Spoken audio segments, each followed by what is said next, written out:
ఉమ్మడి విజయనగరం జిల్లాలో సార్వత్రిక ఎన్నికల కౌంటింగ్ కి సర్వం సిద్ధమైంది. మొత్తం 3 కేంద్రాలలో 2 పార్లమెంటరీ, 11 అసెంబ్లీ నియోజకవర్గాలకు చెందిన ఓట్లు లెక్కించనున్నారు. ముందుగా పోస్టల్ బ్యాలెట్లను లెక్కించబోతున్నారు. కౌంటింగ్ కేంద్రాల వద్ద ఎలాంటి అవాంఛనీయ ఘటనలు జరగకుండా 3 అంచెల భద్రతను ఏర్పాటు చేశారు. కౌంటింగ్ ఏర్పాట్లపై మరింత సమాచారం మా ప్రతినిధి శివశంకర్ అందిస్తారు.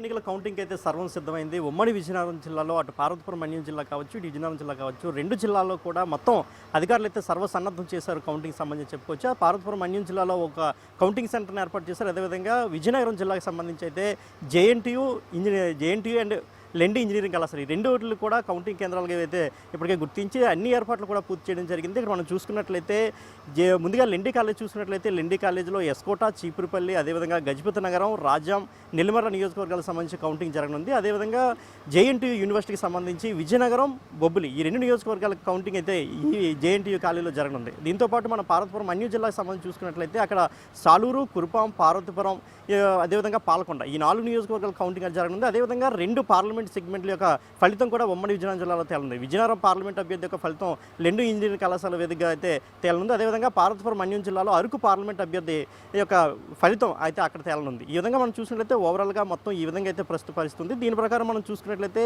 ఒక్కొక్క నియోజకవర్గానికి 14 టేబుల్ అయితే అధికారులు ఇప్పటికే ఏర్పాటు చేశారు. దీంతో పాటుగా రౌండ్ల వారీగా మనం చూసుకున్నట్లయితే ఎస్కోట, కురుపాం ఈ 2 నియోజకవర్గాల్లో 22 మొత్తం 20 రౌండ్లు జరగనున్నాయి. ఈ 2 నియోజకవర్గాలు 20 రౌండ్ల తర్వాత అయితే ఫలితం తేలనుంది. ముఖ్యంగా పార్వతీపురం మన్యం జిల్లాలో పార్వతీపురం నియోజకవర్గానికి సంబంధించి మొదటి ఫలితం ఉమ్మడి విజయనగరం జిల్లాలో మొదటి ఫలితం అయితే పార్వతీపురం నుంచే రానుందని మనం చెప్పచ్చు. ఎందుకంటే కేవలం 17 రౌండ్లోనే అక్కడ ఫలితం తేలనుంది. దాని తర్వాత మనం చూసినట్లయితే సాలూరు నియోజకవర్గానికి సంబంధించి కేవలం 18 రౌండ్లలోనే కౌంటింగ్ ఫలితం అనేది తేలనుంది. ఇంకా మిగతావన్నీ చూసుకున్నట్లయితే అన్ని కూడా 19 రౌండ్లు ఫలితం తేలనుంది. ఇంకా నెల్లిమర్ల నియోజకవర్గానికి కూడా 18 రౌండ్లు ఫలితం తేలనుంది. మిగతా నియోజకవర్గాలు అన్నీ కూడా 19 రౌండ్ల తర్వాత అయితే ఫలితం తేలనుందంటే అధికారులు ఇప్పటికే స్పష్టం చేశారు. దీనికి సంబంధించి అటు పోలీస్ శాఖ కూడా తీవ్రమైనటువంటి జాగ్రత్తలు తీసుకుంది. 3 అంచెల భద్రతను అయితే ఏర్పాటు చేసింది. ఎక్కడ ఎలాంటి అవాంఛనీయ సంఘటనలు జరగకుండా సుమారు 200 మీటర్లు అంటే కౌంటింగ్ కేంద్రం ఏదైతే ఉందో దానికి 200 మీటర్ల దూరం వరకు కూడా పూర్తిగా మొత్తం అన్ని రకాల భద్రతా చర్యలు తీసుకుంది. అదేవిధంగా మొత్తం ఉమ్మడి జిల్లా వ్యాప్తంగా 144 సెక్షన్ అయితే విధించింది. ఏ ఒక్క 5గురు కూడా గుంపుగా గుమిగూడతో ఇప్పటికే స్పష్టం చేసింది. అట్లా చేసినట్లయితే అంటే పోలీసులు ఏదైతే ఆదేశాలు జారీ చేస్తారో వాటిని ధిక్కరించిన వారికి కఠినమైన శిక్షలు కూడా విధిస్తామని అయితే చాలా ఖచ్చితంగా చెప్తున్నారు. ఎందుకంటే రాష్ట్ర వ్యాప్తంగా మన అనేక చోట్ల ఇప్పటికే ఘర్షణ జరిగిన నేపథ్యంలో ఉమ్మడి జిల్లా వ్యాప్తంగా అంటే ప్రశాంతమైన వాతావరణం ఉన్నప్పటికీ కూడా ఎటువంటి అవాంఛనీయ సంఘటనలు జరగడానికి ఏ విధమైన చిన్న సంఘటన కూడా జరగకూడదనే పోలీసులు కూడా ఇప్పటికే అనేక రకమైన చర్యలు చేపట్టి జిల్లా ఎస్పీ ఇప్పటికే మీడియా సమావేశం నిర్వహించారు. ఆవిడ కూడా అన్ని వివరాలు వెల్లడించారు. ఎవరు కూడా ఎక్కడ ఎలాంటి అవాంఛనీయ సంఘటనలు జరగడానికి వీలేదు. 3 అంచెల భద్రత ఏర్పాటు చేస్తున్నాం. అదేవిధంగా 144 సెక్షన్ కూడా ఏర్పాటు చేస్తున్నాం.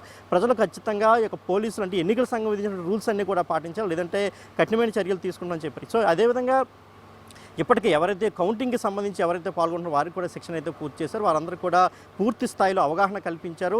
అదేవిధంగా ఎవరైనా లోపలికి వెళ్ళాలనుకుంటే ఖచ్చితంగా ఎన్నికల సంఘం జారీ చేసిన పాస్ని అయితే చూపించాలి. ఆ పాస్ చూపించిన వారికి మాత్రమే లోపలికి అనుమతి ఉంటుందని అయితే ఇప్పటికీ ఎన్నికల సంఘం అదేవిధంగా విజయనగరం జిల్లాకు సంబంధించిన ఆర్ఓ కలెక్టర్ నాగలక్ష్మి కావచ్చు, అదేవిధంగా మన్యం జిల్లాకు సంబంధించిన ఆర్ఓ ప్రశాంత్ కిషోర్ కూడా అంటే మొత్తం ఎవరైతే నిశాంత్ కుమార్ మన్యం జిల్లా కలెక్టర్ నిశాంత్ కుమార్ ఉన్నారో ఆయన కూడా ఇప్పటికే స్పష్టమైన ఆదేశాలు జారీ చేశారు. కాబట్టి ప్రతి ఒక్కరు కూడా ఎన్నికల సంఘం ఇచ్చినటువంటి ఆదేశాలను ఖచ్చితంగా పాటించాలని అయితే వారు చెప్తున్నారు. ఇది ఇక్కడ ఉన్నటువంటి ప్రస్తుత పరిస్థితి. కెమెరామెన్ హరీష్తో శివశంకర్, బిగ్ టీవీ.